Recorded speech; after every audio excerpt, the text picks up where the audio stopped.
Okay, so we did a little bit of a sampling of the first book, Deeper Than Your Deepest Sleep, Thoughts on Love with AuthorASnorton, that came out in 2017. The second book that came out was in 2018, entitled Nine Stories of Faith. So here's the cover, here's the cover, here's the cover. So what is Nine Stories of Faith all about? You'd think by the title it's religion heavy, and yes, we do go ahead and have discussions across the faith community.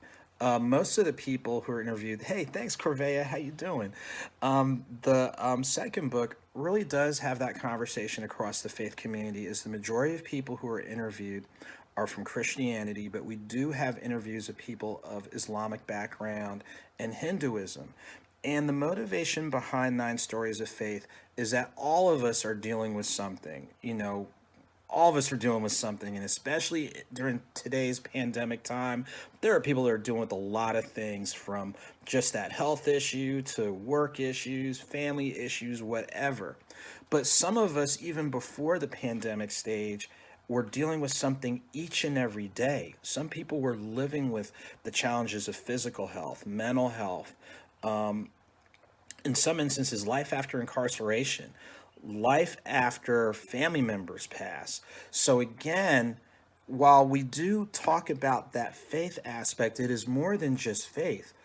People are really living with stuff each and every day, but it's about what are they doing to employ best practices, let's say in health and wellness. What are they doing to incorporate their support network of family, friends, loved ones? And how have they pivoted their thinking and their thought processes to where they understand I live with something versus I have something? And I think with everybody that I've interviewed, that's been one of the biggest things, because, like, if you have it, that's something that dominates you. But if you live with it, you're keeping it in perspective, and you're not letting that particular thing take away from who you are and what you're doing. And with this month, May, being Mental Health Awareness Month, there is a chapter that really does talk about mental health and wellness. So the portion I'm going to read from the book Nine Stories of Faith is chapter 5. I'm going to go ahead and open that up, chapter 5.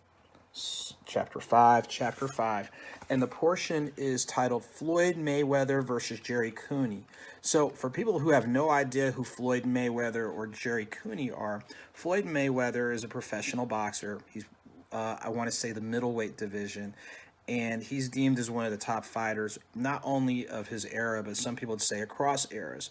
Jerry Cooney was a heavyweight that boxed like in the late 70s, early 80s, was a fast rising boxer until he came up against Larry Holmes, and it was just a wrap, and it was all for him. It was all over. But the reason why we titled that chapter that way is some people think that, there's people that everything is smooth as silk, they have it under control, but you never know the battles that people are fighting. And in this particular person's case, it wasn't until years down the road when, hey Stan, how you doing? It wasn't until years down the road that he was properly diagnosed with a mental health issue. So I want to read a couple of segments to give you an idea of the type of mental health challenge, but also the things that are put in place to where here's someone who's still doing well, who's flourishing, and understands I live with this, but I'm not controlled by this. So let me give you first a little bit of background about, because we talk about in the chapter Floyd Mayweather and Jerry Cooney. So here's a little bit of background about Mayweather. With the nickname of Money and his Money Team, he is arguably one of the top boxers of the last 20 years, regardless of his weight class, standing at about 5'8" and about 150 pounds. Holding world titles in 5 weight classes, meaning welterweight, featherweight, lightweight, super featherweight, light middleweight, and light welterweight. So the weight classes are based on how much you weigh. As well, in coming out of retirement to fight and defeat the UFC's Conor McGregor, it's safe to say he's among those who, pound for pound, is one of the best at his craft. So here's a guy, little dude, 5'8", 150, physically probably won't intimidate people, but I'm not trying to get in a fight with him anytime soon. And then let's give you a perspective on Jerry Cooney. Cooney, at 6'6" and 231 pounds, he's clearly in a heavier weight class than Mayweather, the heavyweight division. Early in his career, he creates a buzz in the manner he outslugs his opponents and lands win after win. However, when he comes across the world champion, Larry Holmes, in 1982, he meets his match. And here's something that I really want to stress. His strength and size did not matter against a clearly superior or more well-versed opponent. Hey, big homie. So I'm going to repeat that one more time. His strength and size did not matter against a clearly superior, more well-versed opponent. So that's a parallel that sometimes challenges can affect anybody. So it doesn't matter your physical stature, or now we're seeing financial stature, things along those lines. Anything can impact anybody. But there's a couple of things that I want to share with you during this chapter, that where it's not only the identification of what's going on, but also what can be put in place to help keep it all in perspective. And so here's a couple of things that I want to stress during this chapter. And let's see right here.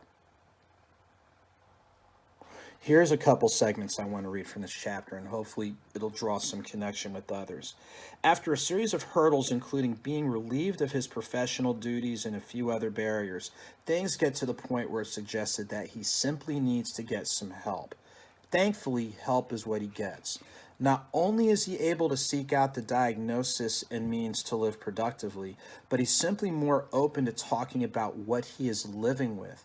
It takes time for things to make more sense, and his girlfriend at the time is a key figure in his ascension. She is the first person I told about what I'm living with. I hoped that she would be able to understand and would stick around, but I equally understood she may decide to leave, he recalls. And to date, she truly understands to the point where they are married with 2 children, a supportive family unit, a supportive external unit, and understanding of how to manage what he lives with. Now, I read that section because sometimes when you figure out what's going right or what's going wrong, there might be a little bit of nervousness, apprehension. You're worried about how people are going to react and respond when you spill the details, and that puts you in a vulnerable state. But he felt enough to share it with the person he was dating at the time. And when I talk about support network, that support network grew from someone he was dating to someone he's married to right now and still married to.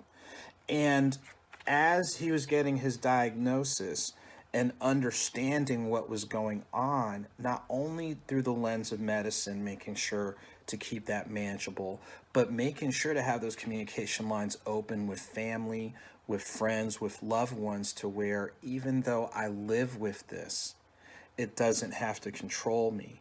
And here's some of the things that he's able to do even in living with a mental health issue.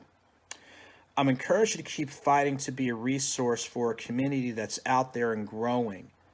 And in this case, Black sports journalists. It's about creating a network and having a better platform for younger writers and media. It includes better investing in our HBCUs, which stands for Historically Black Colleges and Universities, and making sure they understand the importance of having your voice respected in television, print, and related media. Part of this includes them knowing you aren't the only person dealing with the challenges that come with being in this field. Those of us who have to be kind to the person, but be hard on them so they are extraordinary and not ordinary, and ultimately showing you are someone who can and will support them, he compassionately emphasizes. So even though he's living with a mental health challenge, for lack of a better term, he still is doing his job as being an advocate, as being a professional resource. And on top of the support that he's getting from family, friends, and loved ones, he's still able to handle business. Now, there's one other segment I want to read from this chapter. I want people to know if you get knocked down 7 times, get up 8. I hope people understand that endurance and perseverance are more than just actions, and that staying alive and doing something positive with this life is indeed worth it. Our lives aren't just measured by what you do, as others may determine the positives and negatives. Be mindful of what others are living with. Staying alive is noteworthy, and we have to do something in and with this life. Don't forget to be mindful of what others are living with and going through, he reflects. And I'll read this last portion I think really hits home. Life is what it is. You can't always control what happens, but you can control your response. That is my goal each day, or at least try to do so.